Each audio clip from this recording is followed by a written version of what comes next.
Ça y est, les Samsung Galaxy S25, on sait à quoi ils ressemblent, on les a bientôt dans les mains. On a 3 modèles qui nous ont été présentés, mais il faut pas oublier qu'on a eu subtilement un petit teaser d'un autre Galaxy S25. Et ce petit teaser, il fait très mal à Apple. Bonjour à tous et bienvenue sur cette nouvelle vidéo. C'est Hugo, comme tu l'as compris. Ici, on parle du Samsung Galaxy S25 Edge. Allez, c'est parti.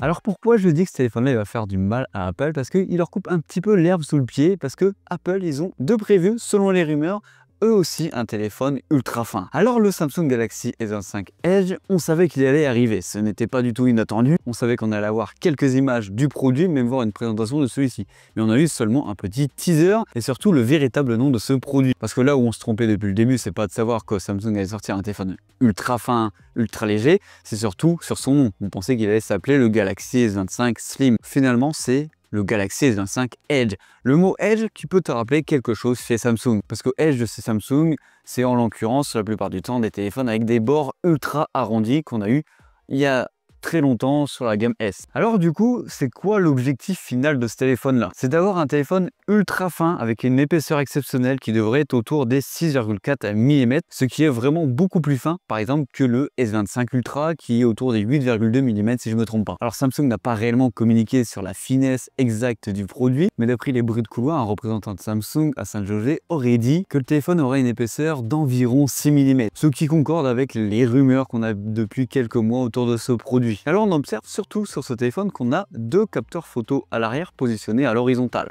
C'est vrai que ça peut rappeler le design de l'iPhone 16, mais tout ça mixé avec le design de la gamme Galaxy S. Parce que de premier abord, en face avant, tu pourrais te dire ouais, c'est un Galaxy S25 Plus de tout ce qui est de plus banal. C'est vrai qu'on aurait pu s'attendre aussi à 3 capteurs photo à l'arrière du produit comme Samsung a l'habitude de le faire sur sa gamme S, et ça, c'est la marque de fabrique de Samsung normalement d'avoir 3 capteurs photo à l'arrière horizontalement, parce qu'elle est quand même reportée aussi sur la gamme A de chez Samsung. Mais malgré sa finesse notable et très visible quand même lors des shootings photos, on observe quand même que les capteurs photo à l'arrière ressortent beaucoup. Et ça, c'est un petit peu particulier parce que là où Samsung habituellement arrive à avoir des capteurs photo à l'arrière sans énorme bloc photo comme la plupart des autres marques de téléphone, là, on a quand même quelque chose qui ressort beaucoup. Et puis en façade, on retrouve aussi un écran ultra plat, donc la terminologie Edge n'est pas respectée totalement parce qu'on n'a pas de bord incurvé. Alors du coup, vu qu'on est sur un téléphone ultra fin avec une épaisseur vraiment très minime, on s'attend à des performances en deçà des autres S25 parce qu'on se dit qu'on va avoir une batterie beaucoup plus fine, on s'attend à une batterie de 3900 mAh, mais malgré cela, selon les rumeurs, cette batterie là devrait être en silicium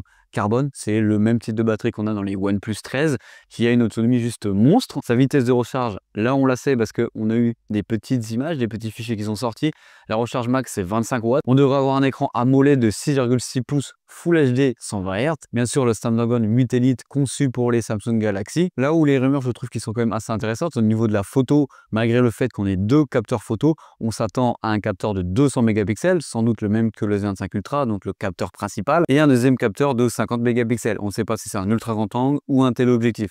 Perso Samsung, si vous m'entendez, je préfère que ce soit un téléobjectif qu'un ultra grand angle. Alors le prix et la cible de ce produit, c'est une grande question, c'est vraiment une très grande question. Que les bruits qui courent, ce serait que le produit soit en dessous des 1200 €, soit entre 1000 et 1100 €, ce qui selon moi serait beaucoup trop cher par rapport au compromis fait pour le téléphone, c'est-à-dire un téléphone qui serait sans doute moins bon en photo, avec une autonomie qui s'annonce quand même un peu moins importante et qui selon moi aura des performances beaucoup moins importantes qu'un S25 Ultra ou un autre S25 au vu de l'épaisseur du produit qui permettrait pas d'avoir une aussi bonne dissipation de la chaleur par exemple pour le processeur. Après là-dessus Samsung quand même peut nous surprendre, mais je pense que ça m'étonne. Alors si c'est véritablement son prix selon les rumeurs, je trouve que juste avoir un téléphone plus fin et plus léger ne justifie pas d'avoir un produit plus cher qu'un S25 classique. Là-dessus je veux bien avoir ton avis en commentaire. Alors en plus de ça on pourrait se dire qu'est-ce que fait Samsung de nous sortir un produit vraiment ultra fin comme ça? Ce n'est pas les seuls, car apparemment il y a quand même beaucoup de concurrents sur le dossier. Parce que oui, c'est pas parce que Samsung le montre en premier que les autres ne le font pas. D'après certains informateurs, il y aurait Xiaomi, Oppo et Vivo qui seraient sur le dossier, mais on a aussi Apple qui serait sur le dossier de l'iPhone 17R ou iPhone 17 Slim. Côté iPhone, ça c'est une affaire à suivre, donc n'hésite pas à t'abonner, on en parlera en temps voulu. Alors la date de sortie de ce produit-là, elle est pratiquement officielle, c'est au mois d'avril qu'on aura beaucoup plus d'informations sur le produit et qu'on aura une réponse à toutes nos questions et surtout on pourra enfin les l'essayer et se dire est-ce que ça vaut le coup d'avoir un téléphone beaucoup plus fin. Voilà, comme d'habitude, c'était Hugo sur la chaîne Gigatop. J'espère que cette vidéo t'aura plu.